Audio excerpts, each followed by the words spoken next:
সায়েন্সের টিচার নেই, ইমিডিয়েটলি সায়েন্সের টিচারের দরকার। ক্লাস 11ও আমরা এইভাবে কাটাইছি, ক্লাস হইতো না। এবার 12ও হাফ আমরা এইভাবে কাটাই নিতেছি। তারপরে হয়েছে প্রথমত হচ্ছে ল্যাবের মধ্যে জিনিস, ল্যাব থাকাও আমরা ল্যাবের মধ্যে জিনিস নাই, যার কারণে আমরা ল্যাবের মধ্যে কোনো প্র্যাকটিক্যাল করতে পারতেছি না। এমন কিছু প্র্যাকটিক্যাল আছে যেটা জিনিস না থাকার ফলে আমরা করতেই পারতেছি না, যার লেগে আমরা বাধ্য হই আমাদের এই কাজটা করতে। আজকে কে আইছে? আইসের সঙ্গে কি তোমরা কথা হয়েছে?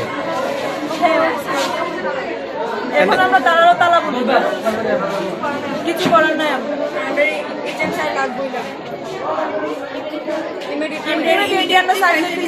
কারণ 11 আমরা যেভাবে কাটাইছি মানে আমাদের স্কুলের টিচার না আছে, আমাদের স্কুলে ভালো মেনটেনেন্স।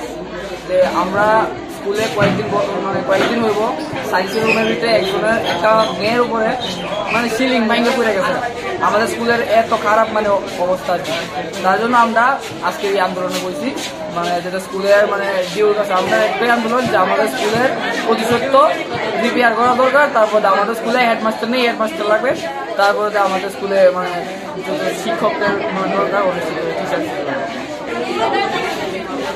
কে আইছে এখন? আমাদের এই আন্দোলনের পরে আইএসটিটা মানে কয়েকজন আইছে, তো তারাও মানে আমাদের হেডমাস্টারের যে দাবি এটা মানতে রাজি।